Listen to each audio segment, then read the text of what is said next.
Hey, what's going on, everyone, and welcome to episode 18 of the Alec Walt Show. I'm your host, Alec Walt, alongside another very special guest, and today we're talking about the Atlanta Braves. Now, most teams penciled in the Braves as the easy favorite in the National League East. They've been off to a pretty slow start. They're 500 through 48 games, and they're playing some really good baseball right now. Have the chance to move up the standings very quickly in an injured division. Joining me to talk about everything with the Atlanta Braves is Matt Atkins, the host of the Foul Ball Area podcast, and my good friend at MLB Network Radio. What's going on, Matt? Welcome to the show. Thanks, Alec. Thanks for having me on. I've been looking forward to this, looking forward to talking some Braves baseball. I know they've been struggling a little bit to start the season, but I'm happy with the way they've been playing, and they beat your Red Sox last night, so hopefully we can keep it going here. Yeah, the Red Sox are a team that's been playing pretty well to start the year, but in baseball, it's not who you play, it's when you're playing them. And, of course, the Red Sox played the Braves after putting on a show against the Pirates. It's just bad timing for the Red Sox. You guys are playing some really good baseball. One of the main reasons why you guys are playing some really good baseball, obviously, is the play of Ronald Acuna Jr. He's off to a really good start to make his case for MVP. Yeah, he's definitely been playing really well. One of the highlights of this team. He was leading the league in home runs for a while, but now he's been overtaken by Vladimir Guerrero Jr., who is also having a fantastic start to the season. Good. But, I mean, Acuna has been one of the few highlights of this team so far. He's been really fun to watch. In my preseason predictions, I was saying he was going to lead the league in home runs. I was saying he might be the MVP this year, and he's looking like it so far. Player of the week for the month of April, and he's still been playing pretty well in the month of May. He's been injured a few times, so missed a couple games here and there, but still playing really well, still really hot for the Braves. And like I said, one of the few highlights of this team at the top of the order. I would like to thank my friends in my fantasy league for letting him drop to number 3. I had the 3rd pick of the draft this year in fantasy baseball and picked up Ronald Acuna. Thank you if you guys are listening. But one of the weird things is you guys have such a deep lineup. Freddie Freeman, Marcell Ozuna, Ozzie Albies, Dansby Swanson. A lot of these guys are not off to great starts. I mean, you look at some of these batting averages, like Freddie Freeman won the MVP, and I think he's below 250. Swanson's been down there as well. But recently, Freeman and Ozuna have been on fire, and that's been a huge reason why you guys have been turning the season around. Yeah, you got to get those guys playing well because, Freddie Freeman was the MVP last year, and Marcell Ozuna led the National League in home runs. So those were two key pieces of the lineup last year for the Braves, and neither of them really had that great of a start to the season this year. But if they get hot, this team is going to play well because, Acuna can't do it all. As much as we would love him to carry the team, he can't do it all for the Braves. They got to have the rest of the lineup hitting well too. So you get these guys like Freddie Freeman and Ozuna hitting, and we're going to see good things happen. And Freeman, although, the average, the OPS, that stuff those numbers aren't very high yet, he's still hitting home runs at a good pace. So he's providing a little bit of value for the Braves and helping them win some games here. So, one person who may not be in the lineup for a bit is Marcell Ozuna, who dislocated 2 of his fingers during a slide in the 3rd inning of yesterday's game against the Boston Red Sox. Before that play, obviously, he had an RBI hit on his way to third base on a separate play, injures his hand. And it was crazy because I was watching the game last night, and they were like, oh, Ozuna's down. They were saying it on the broadcast. He picks up his hand from third base. The camera coming down catches it. Because normally when people are injured, they're like, don't show anything. He picks his hand up because the fingers are screwed. They come over, they put the towel over, walk him in. So it's for a hitter, that's his bottom hand as well. That sucks. Especially if that's something he's going to be feeling with all season. Talk about how not having Ozuna in your lineup, even though he's not playing that great, is going to help affect you guys moving forward. Yeah, well, he's not been that consistent yet, but he's still a big power bat. He can still provide a lot of power and, be a really key piece of the Braves lineup. And I didn't actually see the play live when it happened last night, but I've seen videos on Twitter and I've seen pictures of his hand after sliding into the base like that, and it doesn't look good. There's no real update yet. They haven't made a decision on, whether or not he's going to be on the injured list or anything like that. But I think he went back to Atlanta last night after the game, and he's going to get it checked out. So he's definitely not going to be in the lineup tonight against Boston. But, there is hope that he could be back in the lineup soon. They haven't made a decision or anything like that. But it is going to be tough for the Braves to lose him because he hasn't really gotten going yet. But when he does, he is going to be tough to stop. Yeah, he was he was a runner-up for MVP last year. Obviously, it went to Freddie Freeman, but you guys gave him a 4-year deal, expecting him to be a real, true force in the middle of the order. And Unfortunately, that just hasn't happened. Now, why do you think he doesn't look like he's played like last year? It's tough to say. I mean, I think it's just everyone. I mean, this season is an interesting season because you had last year where it was delayed and then it started in the late July. It was only 60 games.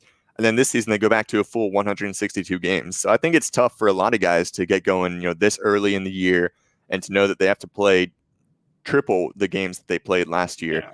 And so I think it's just tough for a lot of people to get going, a lot of guys to get playing the way that they should be. I mean, you see it all around the league. There's a lot of players that haven't been up to what we expect from them so far. So I think Ozuna is just taking a little bit of time. And, once he gets settled in, and I know we are about a third of the way through the season already, which is hard to believe, but I think there's still plenty of time for him to get going and get hot.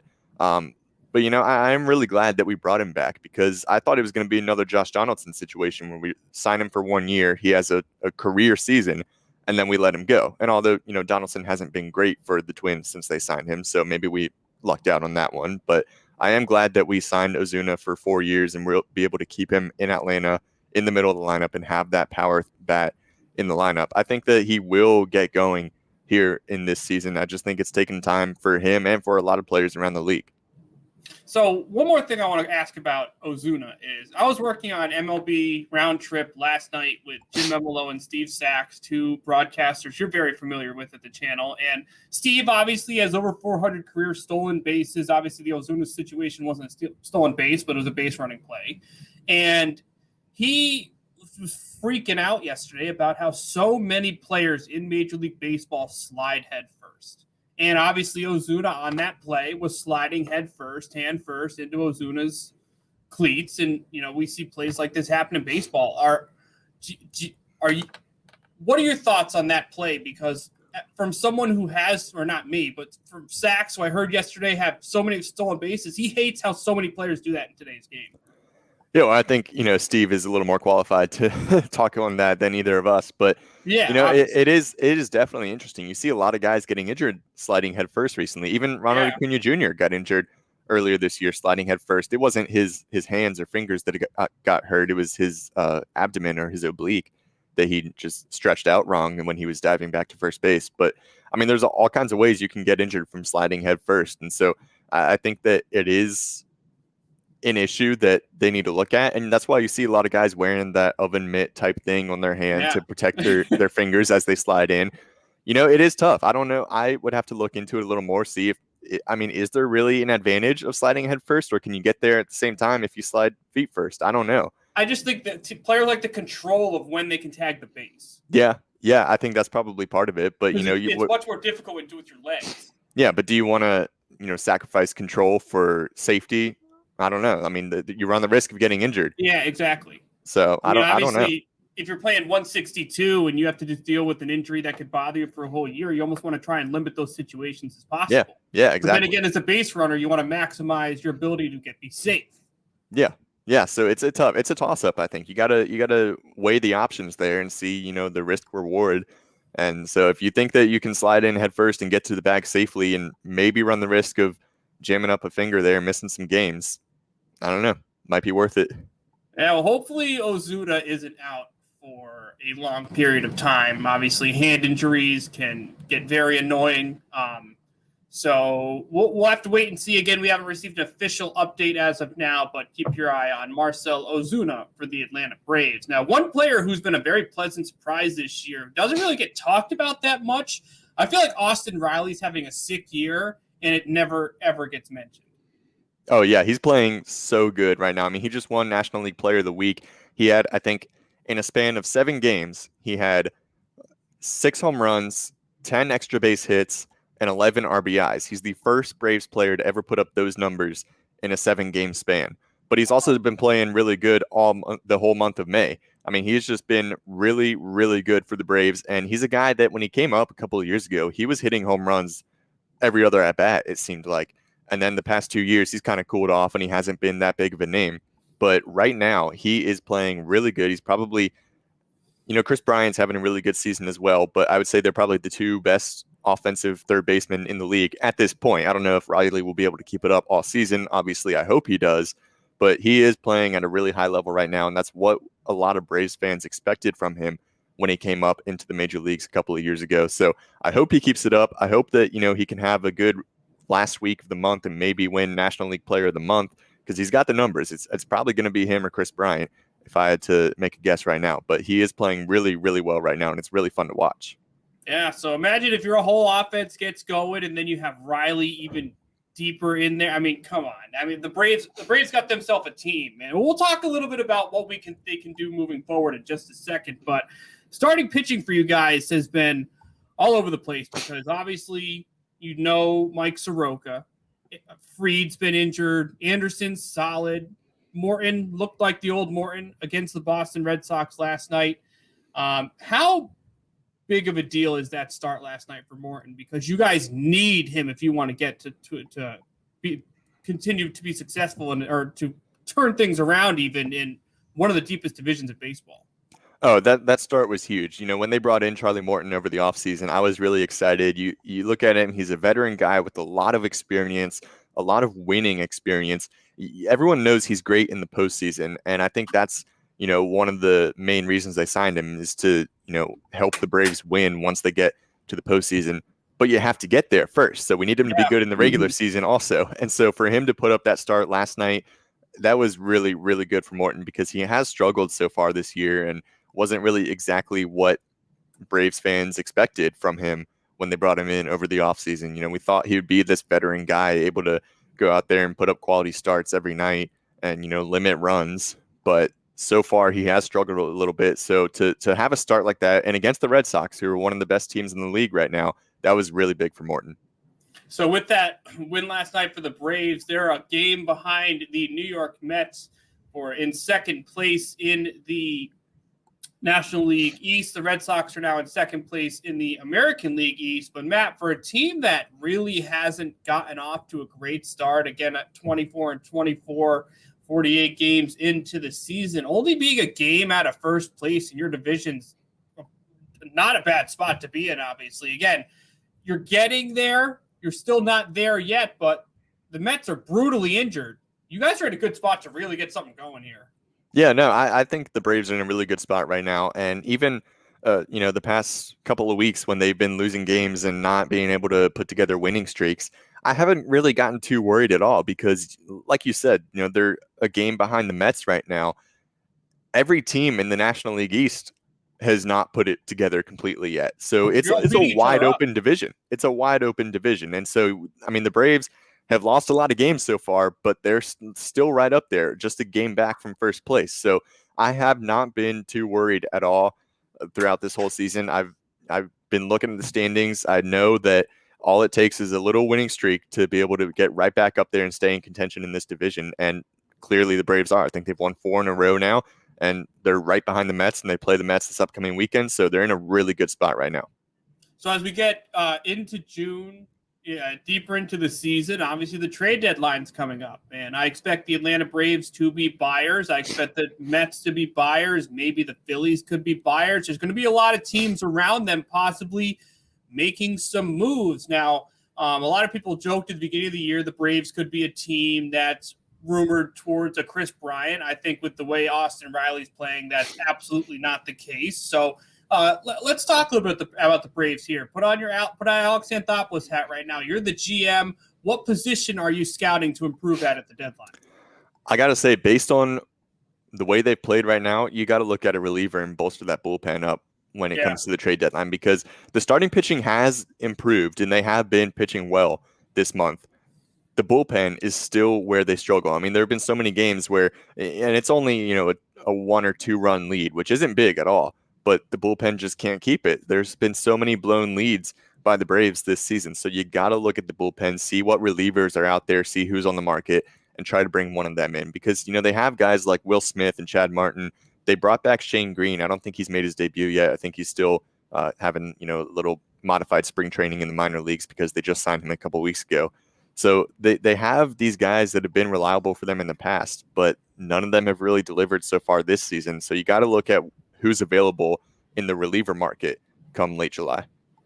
So obviously I mentioned before the Mets are a team that's expected to make moves. They're they're not the healthiest right now. They're still waiting to get everyone back to full strength. Obviously, the Braves are still working on a few things as well.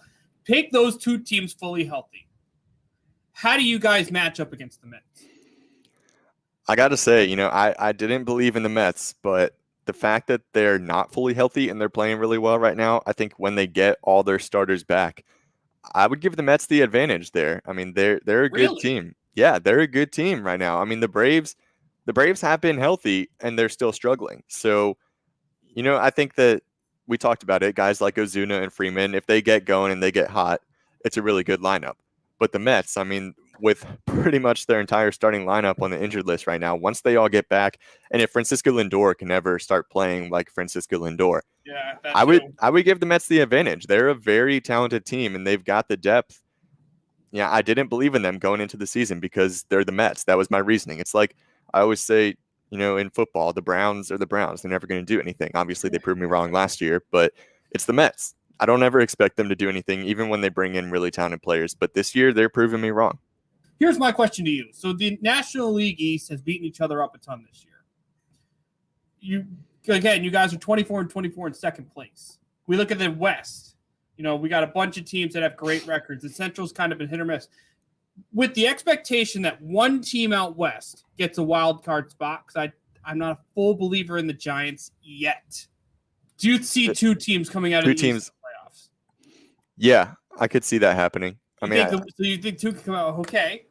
Yeah, I think that I think that there are a lot of talented teams. Like, the Mets are obviously good, like we said. The Braves can get going here. The Phillies have all the pieces there. The Marlins could make another surprise run. It seems like the Nationals are staying at the bottom. They're a team that, again, they have all the talented pieces. They just can't put it together so far this season. But I could really see the Mets and the Braves making the postseason. I could see the Phillies going on a run. I don't think the Marlins are going to be able to do it this year with, going back to the normal playoffs. Last year, of course, with the expanded playoffs, the Marlins got in. And I'm not trying to take anything away from them, but they wouldn't have made it if it was normal playoffs. So I don't think they'll make it this year. But the Phillies, the Braves, and the Mets, I could see any of them making a run. Looking at the state of the East, obviously you guys are one game back. At the end of the season, who's going to win the division? I'm going to go with the Braves. That was my preseason prediction, and it might be a little biased, but I got to go with them. I mean, they are starting to play good baseball.